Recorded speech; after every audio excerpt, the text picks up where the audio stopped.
You're listening to Battle of the Epics, Episode 1, Intro to Characters.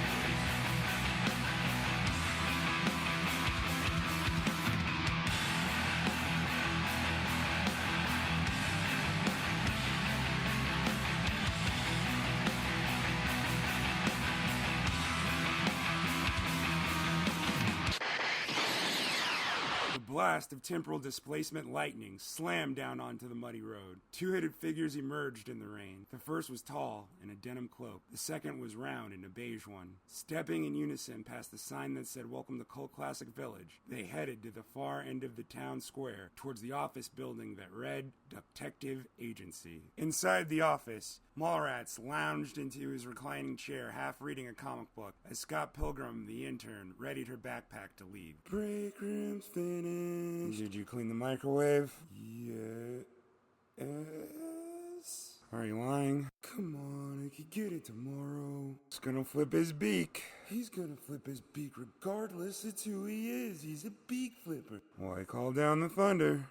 Fine, but you owe me. You're salaried. The two hooded figures entered the office. Jeez, did you forget to put up the close sign too? I was getting to it. The denim cloak pulled off his hood, revealing a kind but troubled face, with a slick to the side, low contour 50s haircut. Back to the future! Scott and Mallrats eagerly turned to the second figure, but were soon disappointed to see the round, pasty face of Ghostbusters 2. Oh, it's you? What's a quality flick like you doing with this, B-lister? We need the duck. He took the day off. Call him. Last night, Howard the Duck came home to an empty apartment. Grease 2 was his third wife in 10 years. On their 1-year anniversary, she decided to leave a 6-pack, a flask full of scotch, and a note on the kitchen table next to a subpoena for divorce. He was on his final beer, reading the note for the 8th time, when the phone rang. This better be good. On any other day, with any other movie, Howard would have told them to buzz off, but he had not seen Back to the Future since he had been banished to Cult Classic Village back in 1986. In no time, Howard's right webbed foot kicked the door open to his main office. Well, looky who we have here. Stopped in his tracks, Howard couldn't help but notice the large bag of gold coins on his desk. Next to the bag was Back to the Future, with a smirk on his face and the lesser Ghostbuster by his side. For me, Back to the Future nodded. You got 5 minutes and I'm still keeping the money. My wife went missing. So you need me to find the better Ghostbuster. She came back. So she came back weird. More so than usual. She started closing herself off. She doesn't talk to anyone. Maybe she finally realized how overrated you are. Thanks, Howard. I was speaking to Backy. You're not rated. When I look into her eyes, I can't see her feature anymore. Huh. You know how a cinematic story plays out when you look into their eyes. Cinematic Anatomy 101, Twinkie. I was shocked is all. You have to come with us to Blockbuster Kingdom and see for yourself. Why come to me? I'm no doctor. You're the best private eye this side of Cult Classic Village, and you can't risk her finding out. There's that cold deduction. You gonna match this bag of cash when we get there? I'll match it when you solve the case. Howard waddled into the front office with a pep in his step. Pack your bags, Ratty. We're taking a trip to the kingdom. Well, pickety-bam, he said as he leapt from the swivel chair. Howard turned to Scott. Congrats, kid. You just got a 3-day weekend. Oh, right. Paid vacation. Who said anything about pay? Man. Trudging through the pouring rain, Back to the Future led the way. Ghostbusters 2 followed, with Howard and Mallrats side by side in the back. Sorry we had to pull you away from your anniversary. Wasn't much of an anniversary. What happened? Reaching into his pocket, he handed him the note. To use your dialogue, I too am in the framing business. Grease 2 dumped you? Keep it down, will ya? Mallrats read intent. Yeah, it sounds like she's pretty over it. You think?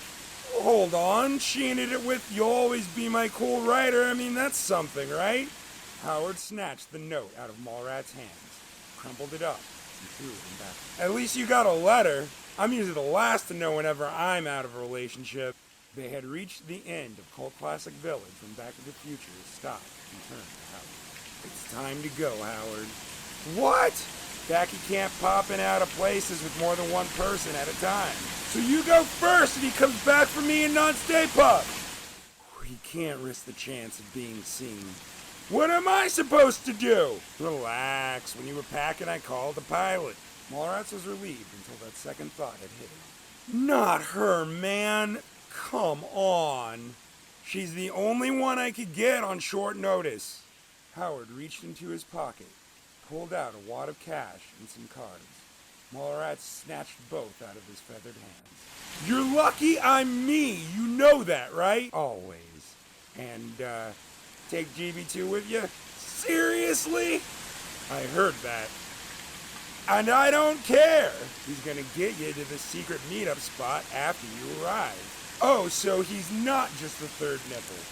"Who hurt you?" Howard waddled to the right of Back to the Future and took his hand. "How's this work? You click your heels, or..."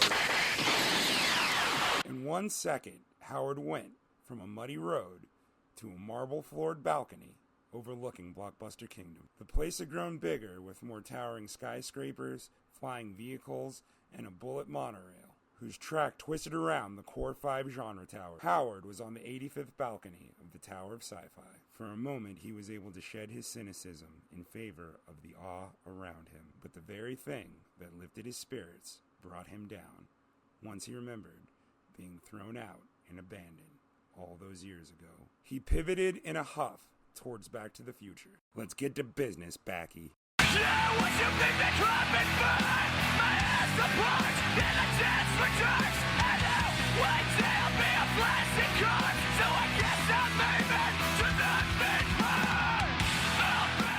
We've reached the conclusion to episode 1 of Battle of the Epics. But stay tuned as the adventure continues. This episode was written, voiced, and edited by Drew Manning. Intro and outro music was the song Rabbit Hole from Rise Records artist Secret Band from their album LP2, available on all streaming services. Feel free to drop a line at thedrewniverse82@gmail.com, Twitter handle Drew Manning, or Instagram handle Manning Drew. And as always, here's some more.